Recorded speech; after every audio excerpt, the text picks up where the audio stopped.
अच्छा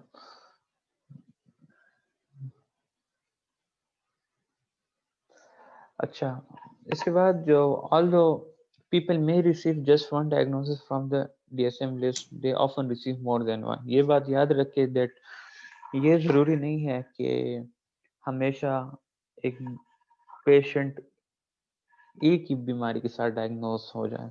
मल्टीपल बीमारियाँ भी उसमें आ सकती हैं। लाइक अब आप लोग कह सकते हैं डिप्रेशन के साथ एंजाइटी डिसऑर्डर भी आ सकती है, या एंजाइटी डिसऑर्डर के साथ डिप्रेशन भी आ सकता है, या ओसीडी जो है ऑब्सेसिव कंपल्सिव डिसऑर्डर, उसके साथ भी डिप्रेसिव सिम्पटम्स आ सकते हैं। ठीक है, और उससे जो है सोमैटिक सोमेटाइजेशन डिसऑर्डर्स जो है उसके साथ भी जो है एंजाइटी डिसऑर्डर्स काफ़ी प्रोमिनेंट होते हैं। ठीक है, तो ये ज़रूरी नहीं है कि आप क्लाइंट को एक डिसऑर्डर के साथ वो करें, डायग्नोस करें, मल्टीपल डायग्नोसिस भी दे सकते हैं। ठीक है, बट मैं बात वही है दैट डिपेंड करता है कि वेदर वो क्लाइंट आया दूसरे डिसऑर्डर के लिए फुल क्राइटेरिया मीट कर रहा है, या कुछ सिम्पटम्स मीट कर रहा है, और उसकी इंटेंसिटी कितनी है। ठीक है, तो इसके बेसिकली आप लोगों ने देखना होता है। अब अगर फ्रैंको की हम बात करें तो उसने क्या चीज रिसीव की थी? Diagnosis of major depressive disorder. ठीक है, इन एडिशन अगर हम सपोज करें, लेट्स सपोज द क्लिनिशियन जज दैट फ्रैंको जो था वो क्या था, वो वर्नेस शो कर रहा था about his teachers opinion of him. ठीक है, टीचर्स की क्या ओपिनियन होगी उसके रिलेटेड वो वर्नेस शो कर रहा था।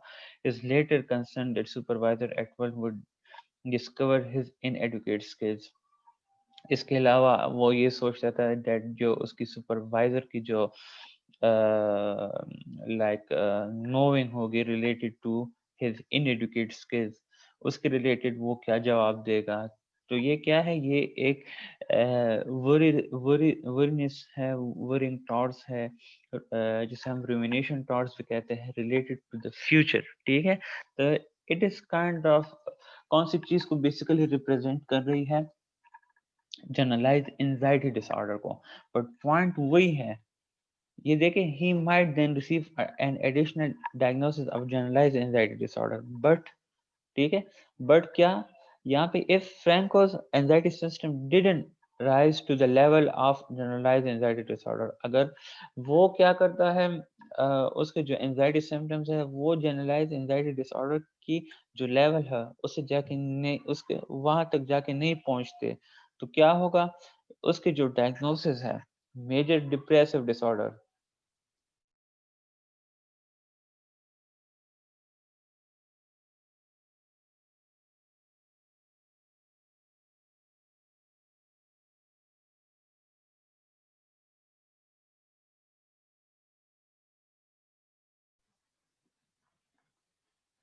अच्छा अच्छा, इसके अब क्या कहते हैं डेट, अब यहाँ पे क्या होता है, अगर हम ये देखें फ्रैंको की इस सिम्पटम्स को देखें, ठीक है, तो मेजर डिप्रेसिव डिसऑर्डर तो है, उसने ऑलरेडी वो लिया हुआ है, बट अगर जनरलाइज एंजाइटी को अगर हम देखें, अगर उसकी एंजाइटी की सिम्टम्स उस लेवल को क्रॉस नहीं कर रही, तो क्या होगा, हम जाके स्पेसिफाइड की तरफ जाएंगे।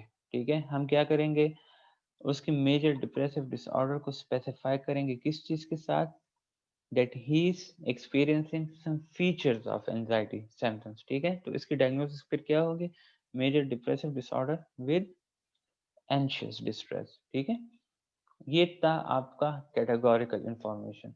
अब इसके बाद है dimensional information. In addition to deciding what disorder a client is displaying. ठीक है, अच्छा, एक मर्तबा वो हो जाए, सिलेक्शन हो जाए, डायग्नोसिस हो जाए कैटेगोरिकल इंफॉर्मेशन की, उसके बाद डायग्नोस्टिशियन क्या करता है, वो करंट सिवियरिटी को असेस करता है क्लाइंट्स की डिसऑर्डर को, डेट कितने हद तक उसकी सिम्टम्स इम्पेयर है। ठीक है, फॉर ईच डिसऑर्डर जो DSM-5 के फ्रेमर्स है उनने वेरियस डिफरेंट रेटिंग स्केल्स को जाके सजेस्ट किए हैं जो कि यूजफुल कंसिडर या प्रूफ हुए हैं for evaluating the severity of particular disorder. ठीक है, अब इसके बाद क्या होता है, in case of major depressive disorder for example two scales are suggested by DSM-5। ठीक है, टू स्केल्स जो है वो क्या हुए हैं, वो DSM-5 ने रिकमेंड की है। एक है cross cutting symptoms major and the emotional distress depression scale. ठीक है, ये दोनों स्केल जो है यूज हुए हैं डिप्रेसिव डिसऑर्डर के लिए और स्ट्रांगली रिकमेंड किए गए हैं बाय DSM-5। अच्छा, अब क्या होता है, हम इन स्केल्स के स्कोर्स को यूज करते हैं। ठीक है, और उस स्केल के स्कोर के मुताबिक हम फिर क्या करते हैं, फिर सीवियरिटी लेवल चेक करते हैं उस जो हमारी डायग्नोसिस होती है बीमारी की। ठीक है, आज अब मैंने स्टार्ट में भी आपको बताया था हर डिसऑर्डर के लिए इंडिविजुअल रेटिंग स्केल होता है, सबके लिए सेम नहीं होता।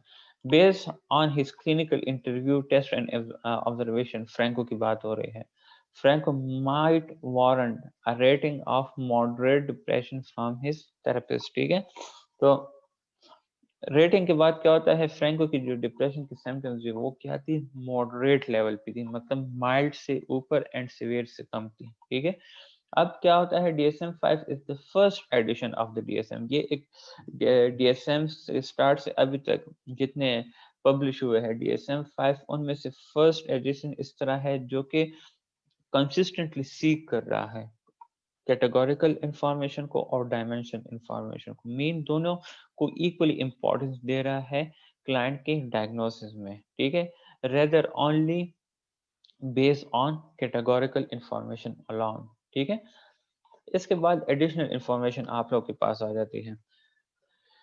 क्लिनिशियन में also include other useful information when making a diagnosis. ठीक है, डायग्नोसिस जब क्लिनिशियन डायग्नोसिस बनाता है तो उसके साथ साथ वो क्या करता है, अदर एडिशनल इंफॉर्मेशन भी यूज करता है। ठीक है, they may for example indicate special psychosocial problems the client has. ठीक है, देखिए जब प्रॉब्लम स्टार्ट होती है तो समटाइम ये जरूरी नहीं है कि जेनेटिकली वो चीज आ रही हो, समटाइम इंसान के साथ सोशल प्रॉब्लम्स भी हो सकते हैं, मीन लाइफ प्रॉब्लम्स, बड़े मेजर लाइफ प्रॉब्लम्स की वजह से क्या होते हैं, इंसान एक बीमारी की तरफ चले जाते हैं। कंटिन्यूस स्ट्रेस की वजह से, कंटिन्यूस एक्सट्रीम स्ट्रेस की वजह से इवन इंडिविजुअल जो है वो स्किज़ोफ्रेनिया की तरफ भी जा सकता है। ठीक है, तो आप लोग वो साइकोसोशल फैक्टर भी जो है या रीजन भी है अपने डायग्नोसिस में लिख सकते हैं। ठीक है, अगर हम देखें फ्रैंको's recent breakup with his girlfriend might be noted as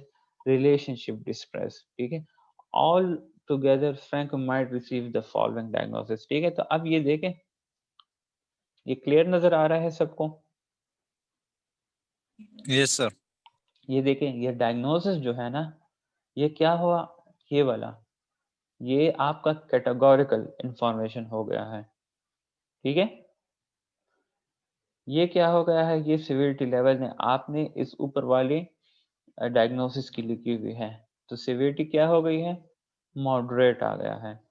additional information में क्या चीज़ आएगी, यहाँ पे हमने क्या कहा, दैट फ्रैंको का जो है रिसेंटली क्या हुआ था, गर्लफ्रेंड के साथ लड़ाई झगड़े, तो उसकी वजह से रिलेशनशिप इश्यूज भी आ गए हैं।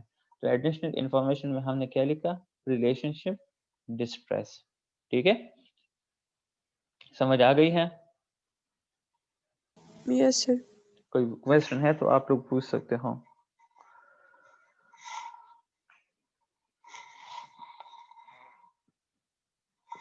Any question? No sir. और क्विज तो सबने अटेम्प्ट किए हैं ना, क्विज 1 क्विज 2 दोनों? Yes sir. अच्छा, मरियम ऑनलाइन है अभी? यस सर, आई थिंक वो ऑनलाइन है। यस। अब मरियम काइंडली, अभी तो बस क्लास खत्म हो गए ना, आप काइंडली मुझे जो है ना व्हाट्सएप पे मैसेज करें, आपका वो सेक्शनल 1 रहता है ना मिड टर्म एग्जाम्स, तो वो कंट्रोलर ने अप्रूवल दी थी, तो उसके रिलेटेड आपसे बात करनी है। ठीक है, ठीक है सर। ओके, चलिए ठीक है, अल्लाह हाफिज। कोई क्वेश्चन हो तो फिर आप लोग ग्रुप में पूछ सकते हैं।